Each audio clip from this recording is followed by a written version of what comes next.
इमरा, क्योंकि माह रमज़ान चल रहा है और इसमें बहुत से लोग हैं जो कि इस बीमारी का शिकार होंगे, ख़ास तौर पर हार्ट के प्रॉब्लम्स का शिकार होंगे, तो उनके लिए रमज़ान में डाइट प्लान किस तरह का होना चाहिए, कौन सी चीज़ें उनको खानी चाहिए, कौन सी चीज़ें नहीं खानी चाहिए उन्हें? अच्छा, सबसे पहले तो रमज़ान मुबारक में जो पेशेंट्स होते हैं हार्ट वाले, उनको सबसे पहले अपने डाइटिशियन या जो उनका जो कार्डियोलॉजिस्ट डॉक्टर होते हैं उनसे पहले सारा पूछ लेना चाहिए कि हम रोज़े रख सकते हैं, क्योंकि कुछ हार्ट पेशेंट वाले जो मरीज़ होते हैं उनकी स्टेज बहुत ज़्यादा स्वेयर होती है जिसमें वो रोज़े भी नहीं रखने देते। लेकिन जो रख रही होती हैं उनको सबसे पहले अपनी बैलेंस डाइट रखनी चाहिए, जिसके अंदर उनका प्रॉपर पोर्शन हो फ्रूट्स एंड वेजिटेबल्स का, उसमें उनकी जो ड्रिंक्स है वो शुगरी ना हो, वो फ्रेश हो। उसके बाद जो कार्ब्स हैं वो उनके जो हैं वो रिफाइंड कार्ब्स ना हो, ठीक है। उसके बाद जो है जैसे कि हम सहरी की बात करते हैं, तो सहरी में उनको चाहिए कि वो ऐसी हेल्दी चीज़ें लें जिसके अंदर ओट्स आ गए, जिसके अंदर ये स्ट्रॉबेरीज़ या बेरीज़ वगैरह आ गई, और दही का इस्तेमाल करें, और खजूर जो है उनके लिए बहुत अच्छी है। और फिर उसके अंदर अगर अंडे का इस्तेमाल करें, क्योंकि अंडा बहुत अच्छा है दिल के मरीज़ों के लिए, लेकिन जर्दी के बगैर, क्योंकि जिन लोगों को कोलेस्ट्रॉल का प्रॉब्लम होता है वो जर्दी के बगैर अंडा लें। ओके। और फिर अगर अंडे का हम ऑमलेट बना रहे हैं तो उसके अंदर सबसे ज़्यादा ज़रूरी जो है हम ग्रीन चिलीज़ जो होती हैं वो लें, और जो स्पिनिश होती है पालक वो लें, क्योंकि ये ग्रीन लीवी वेजिटेबल्स हैं और इनके अंदर विटामिन सी वगैरह होती है जो रिच होती हैं, और इसमें ये हार्ट पेशेंट्स के लिए बहुत अच्छा होता है। फिर उसके बाद जो फिर हम अफ्तार की बात करते हैं, तो अफ्तार में आपको चाहिए खजूर से आप अफ्तार रोज़ा अपना अफ्तार करें। उसके बाद जो है फ्रूट सैलेड्स वगैरह ले जिसके अंदर वैरायटी ऑफ फ्रूट्स हो, और उसमें आप बेरीज़ का इस्तेमाल ज़रूर करें, चाहे वो स्ट्रॉबेरीज़ हो जाएं या ब्लूबेरीज़ हो जाएं। और उसके बाद हम जो है एप्पल ले सकते हैं, बनाना ले सकते हैं, क्योंकि बनाना जो होता है वो हाइपरटेंशन वाले पेशेंट्स के लिए बहुत अच्छा होता है। अच्छा, वो जो होता है वो आपका ब्लड प्रेशर को रिड्यूस करता है। उसके बाद फिर उसके अंदर हम जो नट्स या सीड्स ले सकते हैं। सीड्स आपको पता है ओमेगा 3 के अंदर बहुत ज़्यादा उनके रिच होते हैं। उसमें हम जैसे फ्लैक्स सीड्स और चिया सीड्स, जैसे चिया सीड्स जितने छोटे हैं लेकिन उनका जो काम है वो बहुत ज़्यादा है और सेहत के लिए वो बहुत अच्छे हैं। तो चिया सीड्स आप अपने जूस के अंदर भी स्प्रिंकल कर सकते हैं, अपने फ्रूट सैलेड्स के अंदर भी कर सकते हैं, आप अपना पानी के अंदर भी चिया सीड्स उसको ओवरनाइट सोक करके हार्ट पेशेंट्स ले सकते हैं जी, पी सकते हैं। और जो फ्राइड आइटम्स है उनसे तो उन्होंने वो बिल्कुल अवॉइड करने हैं। जो हार्ट पेशेंट होते हैं उनको हम यही रिकमेंड करते हैं या वो ग्रिल्ड चीज़ें लें या वो बेक चीज़ें लें। ओके। तो जो पकोड़ा वगैरह या फ्राइड रोल और समोसा कुछ हार्ट पेशेंट्स का बहुत दिल करता है, तो अगर उनका दिल भी करता है तो उनको आप ग्रिल कर दे हल्के से ऑलिव ऑयल में या फ्लैक्स सीड्स ऑयल में, क्योंकि यही दो ऑयल्स जो हैं इन लोगों के लिए बहुत अच्छे हैं।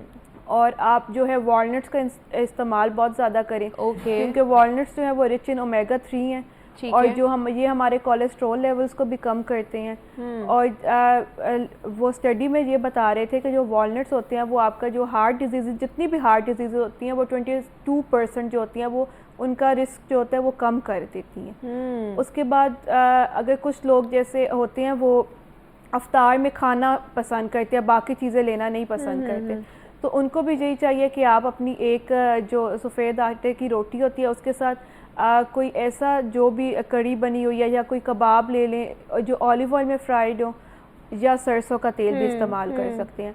और जो सीक्रेट इंग्रेडिएंट्स होते हैं हार्ट पेशेंट्स के लिए, जैसे हल्दी हो गई, ठीक है, जो बहुत अच्छी होती है, या वो सिनेमम स्टिक्स हो गई, तो वो आप अपने करी में भी इस्तेमाल करें, अपने कबाब्स में भी उनकी जो एडिशन है वो ज़्यादा करें, ठीक है, क्योंकि इनसे इनका कोलेस्ट्रॉल लेवल जो होता है वो कम होता है। अब जैसे आपने कहा कि आटा किस तरह का इस्तेमाल उन्हें करना चाहिए, अगर रोटी उन्होंने खानी है तो हार्ट के पेशेंट जो है वो जो चक्की का आटा, गंदम का आटा या वाइट आटा या होल ग्रेन किस तरह का आटा वो इस्तेमाल करें? अच्छा, उनके लिए आटा ये होता है कि जो प्योर आटा होता है, जो गंदम का प्योर आटा होता है वो इस्तेमाल करें, उसके अंदर कोई मिलावट ना आई हो। या जो मल्टी ग्रेन आटे होते हैं, आजकल 4 आटे जो मिक्स हर जगह मिल रहे हैं जिसमें बाजरा, बेसन, गंदम ये सब होते हैं, तो उसका इस्तेमाल करें। और उसको इस्तेमाल करने के लिए आप अपनी रोटी के अंदर थोड़ा सा ऑलिव ऑयल डाल लें, ओके, या फ्लैक्स सीड्स ऑयल डाल लें। ये जो 2 ऑयल हैं ये हार्ट पेशेंट्स के लिए बहुत अच्छे हैं, तो उसकी आप रोटी बना के खा सकते हैं। अब वो चाहे आप सहरी में ले या अफ्तार में ले, वो उनके ऊपर डिपेंड करता है। और कुछ लोग होते हैं मतलब सहरी भी करते हैं, अफ्तार भी, और उसके बाद वो खाना भी पसंद करते हैं। तो उसमें ये चाहिए कि आप अपनी अफ्तार में बिल्कुल कम चीज़ें खाएं और जो खाने के टाइम है उस टाइम बिल्कुल एक रोटी खाएं और उसके साथ जो आपको चीज़ें पसंद है। और सैलेड का इस्तेमाल बहुत ज़्यादा करें क्योंकि वो जो है वो रिच है इनके वाइटामिन्स में और मिनरल्स में, जो आपकी हार्ट की इम्यूनिटी सिस्टम और ये सारा होता है उसको ये लो नहीं होने देते।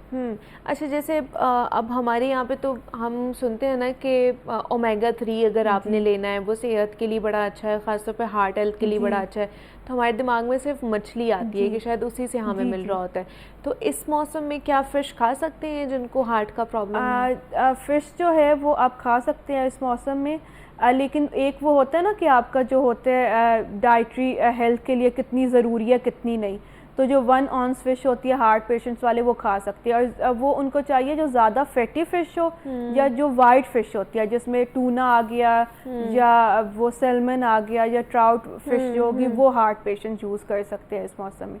और ओमेगा 3 के और भी बहुत ज़्यादा हमें सिर्फ फ़िश लगती है, उसमें ऑलिव्स आ गए, ऑलिव ऑयल हो गया, फिर वॉलनट्स नट्स हो गए, पम्पकिन सीड्स हो गए, सनफ्लावर सीड्स वगैरह, फ्लैक्स सीड्स, चिया सीड्स, और बाकी जो फ्रूट्स हैं जिसमें स्ट्रॉबेरीज जो हैं वो भी ओमेगा 3 और विटामिन सी में रिच होती हैं। अच्छा जी, ठीक है, वो इन सारे सोर्सेज से भी अपना फैटी एसिड्स ख़ास तौर पर ओमेगा 3 जो है ना उसको पूरा कर सकते हैं। अच्छा, दूसरा उसके अलावा जिस तरह एंटीऑक्सीडेंट्स के हम बात कर रहे थे कि वो भी उनके लिए बड़ा इम्पॉर्टेंट है, तो वो कौन कौन सी फूड से उन्हें मिल सकते हैं? अच्छा, एंटीऑक्सीडेंट्स जो होते हैं वो हमें ये बेरीज वगैरह से मिल सकते हैं, एप्पल से मिल सकते हैं, ग्रीन लीवी वेजिटेबल से मिल सकते हैं और गार्लिक से मिल सकते हैं। जैसे आप हमारे पुराने ज़माने में भी लोग बोलते थे कि जो दिल के मरीज़ होते हैं उनको भाई लहसुन ज़रूर खिलाया करें। तो कुछ लोग जो हैं वो उनको चाहिए जिनका बहुत ज़्यादा सीवियर कंडीशन हो जाती है, हार्ट स्ट्रोक होने लग जाता है, जो हार्ट अटैक से अभी गुजरे होते हैं, तो उनको चाहिए अपना बिफोर ब्रेकफास्ट जो है, जैसे अब बिफोर सहूर जो है आप लोग 1 क्लॉव गार्लिक का ले लें और उसको पानी के साथ आपने लेना है। तो वो आपका जो है जो कोलेस्ट्रोल है, बैड कोलेस्ट्रोल, उसको कम करता है और आपका जो ब्लड प्रेशर है उसको नॉर्मल रखता है, और ये जो है 18% आपकी जो रिड्यूस कर देता है सारी हार्ट डिजीज़ को। तो अगर कुछ लोग जैसे उनको गार्लिक नहीं पसंद तो वो फिर अपना बिफोर ब्रेकफास्ट में चिया सीड्स वाला ओवरनाइट वाटर ले सकते हैं या फ्लैक्स सीड्स वाला ले सकते हैं। और जो बाकी जैसे बेरीज होगी तो अफ्तार के टाइम आपको फ्रेश जूसेस चाहिए तो आप पोमीग्रानेट का ले सकते हैं उसके अंदर, क्योंकि बहुत ज़्यादा वो रिच है एंटीऑक्सीडेंट्स में। स्ट्रॉबेरी आजकल आई हुई है, उसका आप ले सकते हैं फ्रेश जूस। और अपने जो जूसेस वगैरह हैं उसके अंदर हार्ट पेशेंट्स को भी चाहिए और बाकी जितने भी लोग हैं उनको चाहिए उसके अंदर मिंट ज़रूर ऐड करें, क्योंकि मिंट जो है वो विटामिन सी और एंटीऑक्सीडेंट में बहुत ज़्यादा रिच है, जो हमारी इम्यूनिटी को और हमें ओवरऑल स्ट्रॉन्ग रखता है। और बाकी जितनी भी हमें जो जैसे हम लेज़ी होने लग जाते हैं तो उससे हम फिर मिंट से फ्रेश रहते हैं। कि अपने पुदीने का इस्तेमाल आप अच्छा करें, वो आपको एक रिफ्रेशिंग सी फीलिंग भी देता है और वो आपकी हार्ट हेल्थ के लिए भी बड़ा अच्छा है। सब्ज़ पत्तों वाली जो सब्जियां हैं वो इवन दो कि बैलेंस डाइट अगर लेंगे तो वो उनके लिए बेहतर ही होगी। बैलेंस डाइट में और लीन प्रोटीन ज़रूर ले, चिकन का इस्तेमाल और वाइट जो चिकन होते हैं और फिश वगैरह, मतलब रेड मीट हार्ट पेशेंट्स वालों के लिए तो बहुत नहीं खाना चाहिए, मटन या बीफ नहीं लेना चाहिए।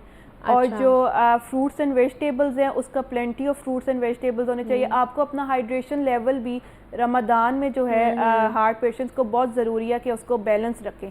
जैसे ऑलमोस्ट 2 लीटर्स पानी आपने लेना होता है, तो आप बिफोर सहूर जो है 1 ग्लास ले लें और आफ्टर सहूर 1 ग्लास ले लें। उसके बाद अफ्तार में भी 1 ग्लास आप जूस ले रहे हैं या पानी ले रहे हैं, और अफ्तार के बाद जब तक आप सोते नहीं हैं उस टाइम हर 1 आवर के बाद आपको अपना पानी की जो है 1-1 ग्लास लेना चाहिए, जब थोड़ा थोड़ा पानी पीते जाए ताकि आपका हाइड्रेशन लेवल जो है वो ठीक रहे। क्योंकि अगर आपका हाइड्रेशन लेवल नहीं ठीक रहेगा तो आपको रमज़ान के अंदर हार्ट फटीग और लेथार्जिक और ये सारी चीज़ें हो सकती है।